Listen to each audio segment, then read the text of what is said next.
We are at episode 8. This is the Brian Thomas Podcast. Backstreet's back, all right. I would like to introduce Akira Armstrong, founder, CEO of the Pretty Big Movement. She will take us on a journey of being a Black female, being empowered, being full-figured, and breaking all the stereotypes of what you think that is. She's gonna make you cry. She made us cry. Please, please, please, please let us know how you feel and share this. Okay, 1, 2, 3. Yeah, right. Sorry about that. No, you're good. Good. Okay, we're on. We're on. My name is Akira Armstrong, and this is my poetic truth. So, 3 words that best describes the real, authentic Akira Armstrong. 3 words that best describe Akira Armstrong and her true, authentic self. Amazing. Determined. And I would say Phoenix. I'm a Phoenix. Wow, that's strong. All right, so let's talk about your purpose. What is your purpose in life? My purpose in life is to leave a legacy. I started my dance company, Pretty Big Movement, 12 years ago. And the reason I started it was because out of rejection. I dealt with a lot of rejection because of my aesthetic. And when I look back 12 years ago from where I've come from to where I am now, when I say legacy, I want to leave something behind for the younger girl to have something to attach herself to that's going to create a space for her to feel to be her true authentic self. Because as a child growing up, I wasn't able to identify with hardly anybody on television, in movies. It was really difficult to connect with someone. And it wasn't until I came across a really, really great movie written by the amazing Spike Lee, which was School Days. So my purpose on this earth is to serve as a server, a choreographer, a mentor, a leader, and potentially one day be a mother. That's beautiful. Brian's gonna cry in a minute. Brian, just take her mic and put it a little more here because it's that all right? to the in there so there's more. Is that better? Yes, I don't want it to hit. Yes. Good, good, good. Here, rubbing a little bit. Okay, Perfect. So, you were talking about choreography. Mm-hmm. You're a dancer. Mm-hmm. Challenges. You kind of like bring some part of it. Like any specific challenges or hurdles Mm-hmm. or any obstacles that you have encountered throughout your dancing career as a choreographer. Yeah. Some of the challenges and the hurdles that I've encountered in my dance career have been coming across people who are not nice. Society, we tend to put labels on people, plus size, full figured, whatever you want to call it. And for me, the struggle was trying to get people to understand that it's not about your size. It's really about your talent. And I feel like if a person is able to deliver a job with any type of aesthetic they're in, whether they're skinny, tall, short, whatever, it doesn't matter. And it really shouldn't matter. So those were the challenges that I faced, was not being booked for certain things because of the way I looked and being overlooked. And so along with being a choreographer, I think more so recently, I would say I've gotten more comfortable with saying I'm a choreographer. You know, sometimes when you're in mainstream media and you're in the light, people give their own titles to you. You know, like mother of this or father of this and the queen of this. I don't give myself those labels. The public does that for you. And eventually you kind of adapt and you kind of find your way. So I found my way. And I think over the years of just building my self-esteem and really finding my true purpose and why I'm here on this earth led me to overcome those hurdles as a dancer. I don't even want to say plus size dancer anymore, as a dancer. So and aside from that, when people put you on this pedestal, they don't realize that you're human. So aside from Akira, the CEO and founder of Pretty Big Movement, and the leader and the dancer, the plus size dancer with Beyonce and all of that, I'm a woman and I have a personal life. And I've challenged myself and changing myself to feel accepted and receive validation from romantic relationships as well. I think being the woman who I am and, of this certain aesthetic, we get overlooked in relationships too. Like, oh, we have low self-esteem, or we're lazy, or we don't take care of ourselves, or, we're preyed upon because we're already, people already have this assumption that we're weak. So aside from my business and my career, the personal also affected me. And I also had to overcome those challenges, which then in turn could sometimes affect my position as a CEO, as a leader, as a mentor, as a choreographer. Because as creatives, in order for you to really create, everything else has to align. So it's been a journey. It's been a journey. All right. So, Brian, one more thing. Move the mic. I'm sorry, outside of. You can't really see it on the jacket. Okay. Because the earring hits it once in a while. you want me to just put it right here? Yeah, put it in the front. Okay. It didn't hit that much, but just Sorry. in case, that's not you. Okay. If you say something that's really great, You don't want to you miss want it. the clinking. So I'm we did that. gonna open this. Yeah, go ahead. Do your thing. And let me know if I'm over talking the question. No, like just keep Because I going. just- All right. okay. It's all great. Okay. It's actually good. That's what Okay. editing Is that good? Is that Good. better? I'd rather have too much. Just gonna go. Yeah, this up, that's this I up, can't see up. it because she's wearing the color. Cool. So you tackled about body positivity or body shaming. Any specific instances in your professional dance career that really resonated to you as far as body shaming as a dancer? Because like you're like people have this standard of what a dancer should look like, Yeah. and here you are, Yeah. kind of being different. Give me a specific example. So one example I would say that I've been in a position where I was body shamed for the way I looked.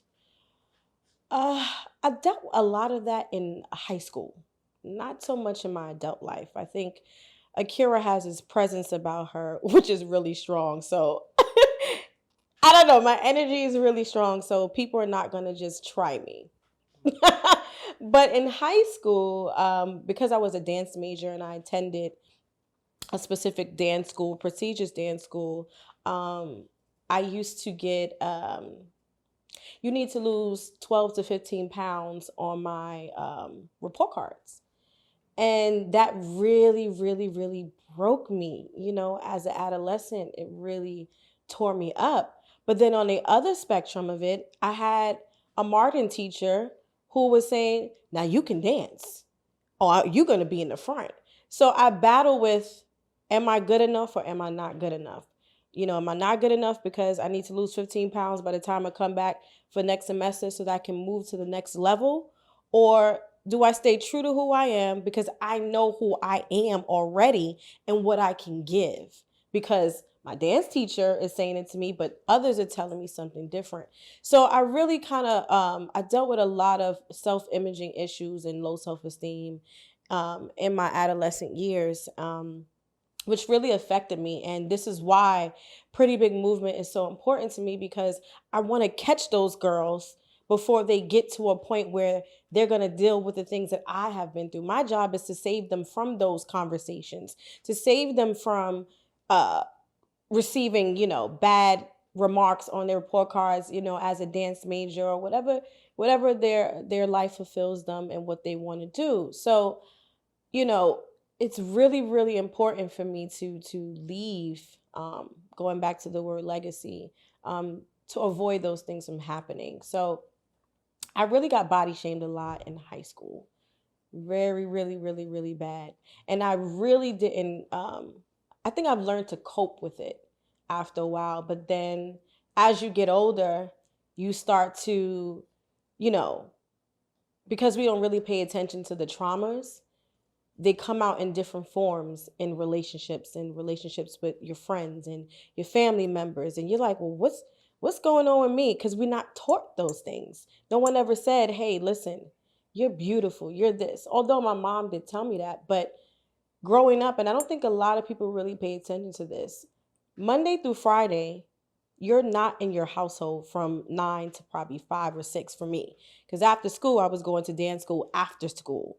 So from 9 to 6, I'm with my peers. And then on the weekends, I'm with my family. So a lot of the influence came from friends and teachers. And, you're hardly there. Your parents are not really around. So it's really important to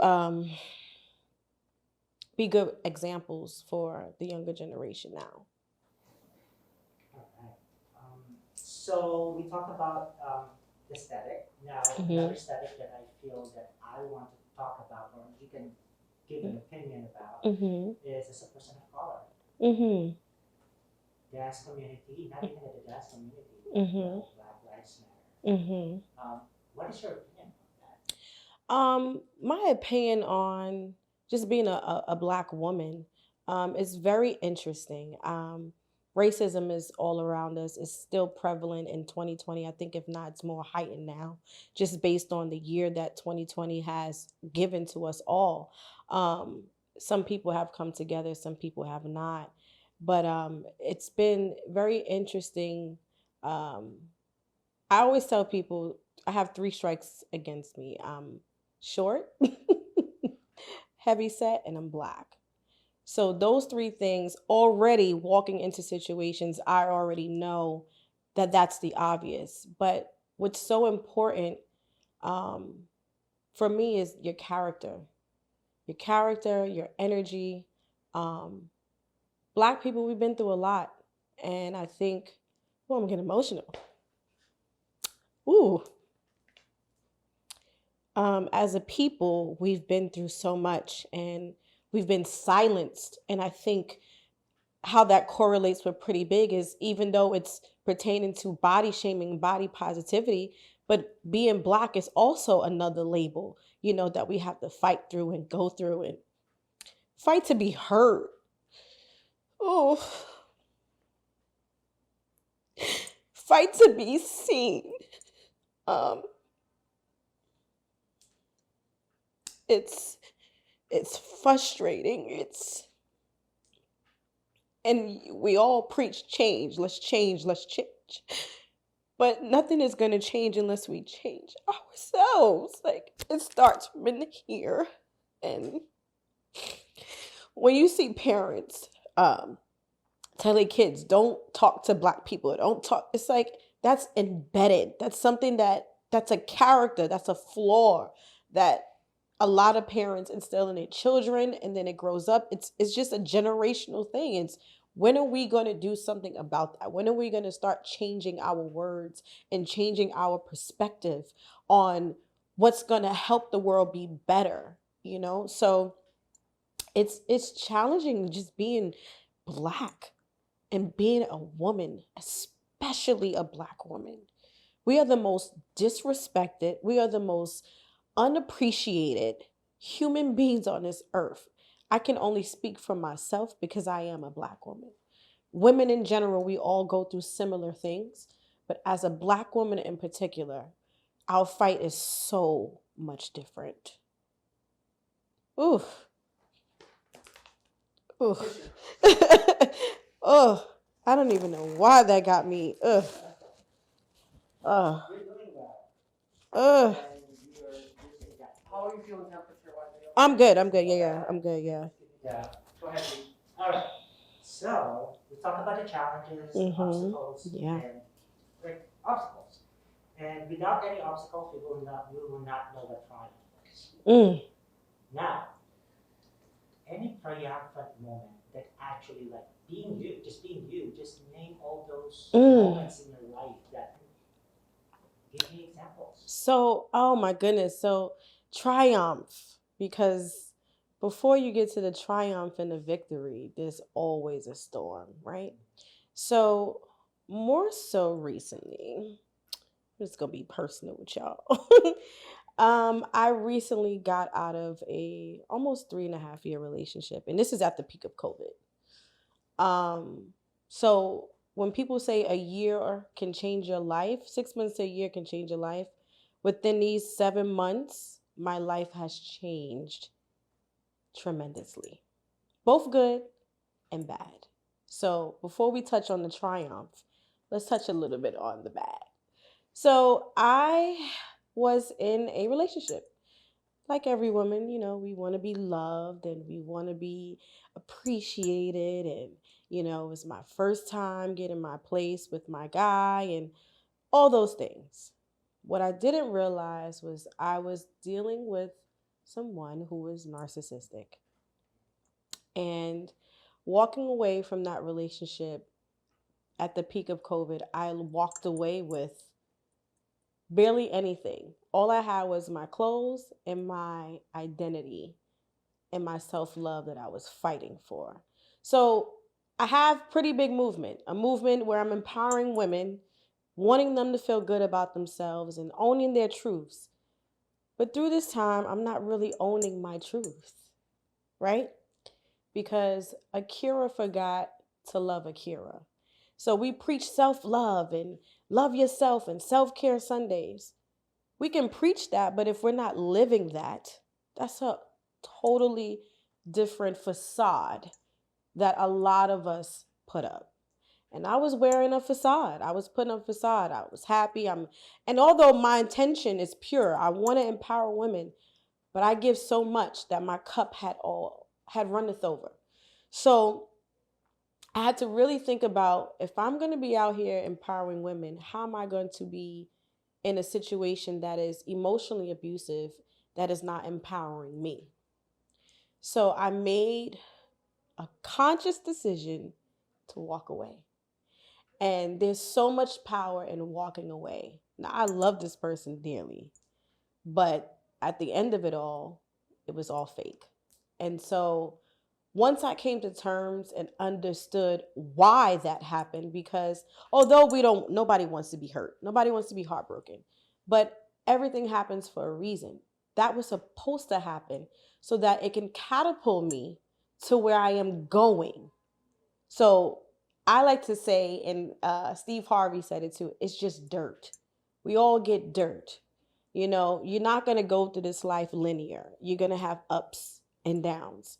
And this was my down. And my down brought me to a full understanding of who I am. And now I can really go out and empower, because now I have my armor and I understand why I went through those things. I don't question it. I never question why God does what he does. He does everything in his time and in its purpose. So that is my empowering story for anybody, men or women, that's going to watch this later on. And I want you to understand to really own your truth. We all say own your truth, but are you really owning your truth? And know what your purpose is. We all lose sight. I lost my identity and I felt bad. I felt defeated. But somewhere along the lines, I just got stronger. It just made me stronger, So I thank him. Thank you. Thank you. All right, we should give him credit. All right, so that's amazing. Mhm. So, how about as a dancer or choreographer? Mhm. like any big momentous occasion that like finally they accepted me for being who I am? Uh-huh. So, like I said, to give yourself titles, for me, this is just in my opinion, I have to be very well versed in it, like feel comfortable enough to say, yeah, I'm a choreographer, I'm a makeup artist. Like I have to, practice my skill, hone in on my skill in order to give myself a title. So, um, I worked with Salt and Pepper, hip hop duo group, legendary, and I got really, really close with Cheryl, which is Salt, and um, long story but short, I worked with them for about 3 years as their personal makeup artist, and I traveled with them. So I got to really like, see how the works and ins and outs. I wasn't just the makeup girl, I was the water girl, carried a bag. Like I paid my dues, right? And we built such a great relationship with each other. I love her dearly. And after I stopped working with them, I was able to like focus more on Pretty Big Movement. And 2 years ago, I get a call from Cheryl, and she's like, "Hey, we're looking for a choreographer for BET. We're doing a show called Ladies Night with SWV, and I want you to come in and choreograph." And I'm like, "What?" I'm like, "Okay, let's talk about the rate and all that. Get all that out the way."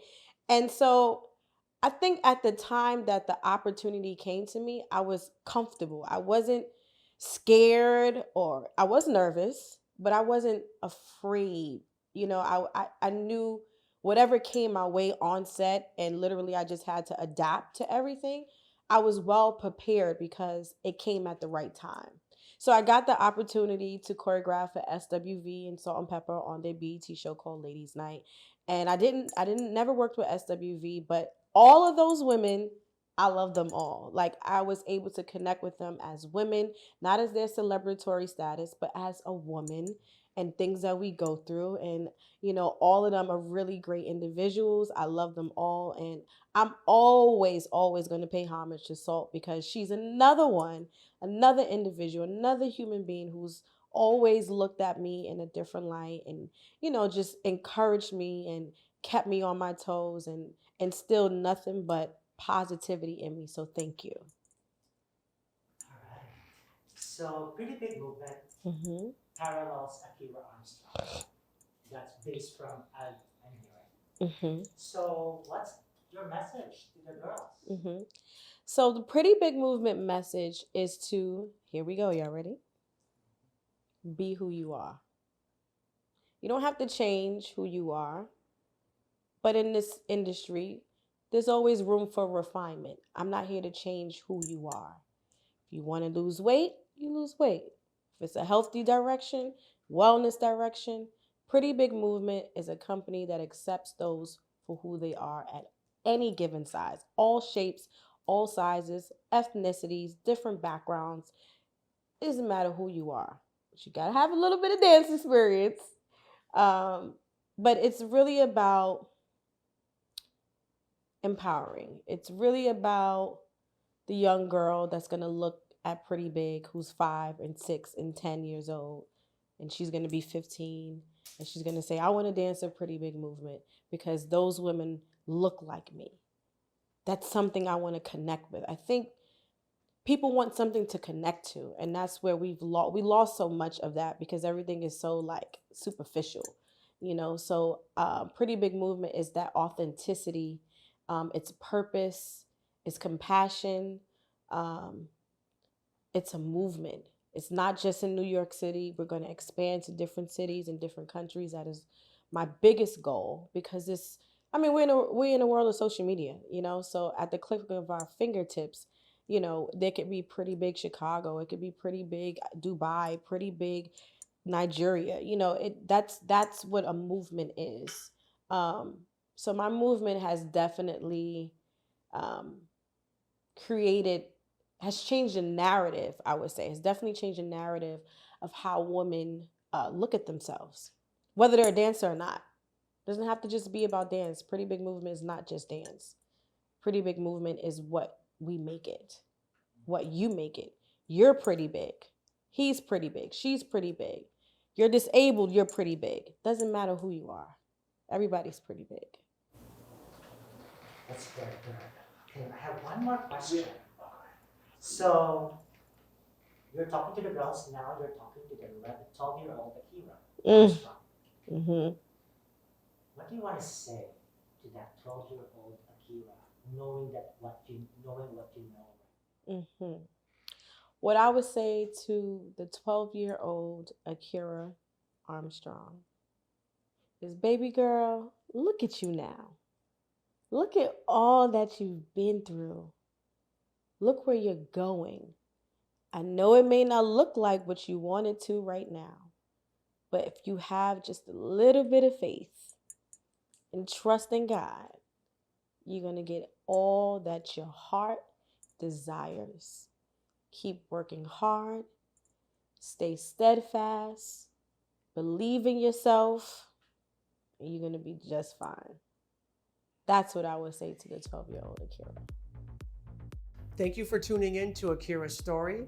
Next episode is Brandon. Brandon is a soloist with Complexions Dance Company. I just love that company. Thank you, Desmond. So make sure you check us out. We did some incredible visuals here in the studio, and he's got quite a story, so make sure you're here. The stigma for the black man in the world is that we're supposed to be one thing. We're supposed to be strong, we're supposed to go to work, we're supposed to bring home the bacon. We're just supposed to be these untouchable figures that have no emotions and don't go through things. But my whole life, I've just tried to be the person that shows that there's so many different parts of us. For me, especially in the dance world, I know that I don't always see many black male dancers.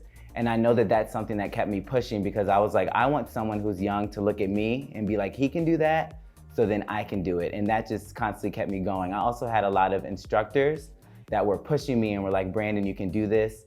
If you like the video and you want to see more, please subscribe to my channel. Thank you so much for watching. Right there.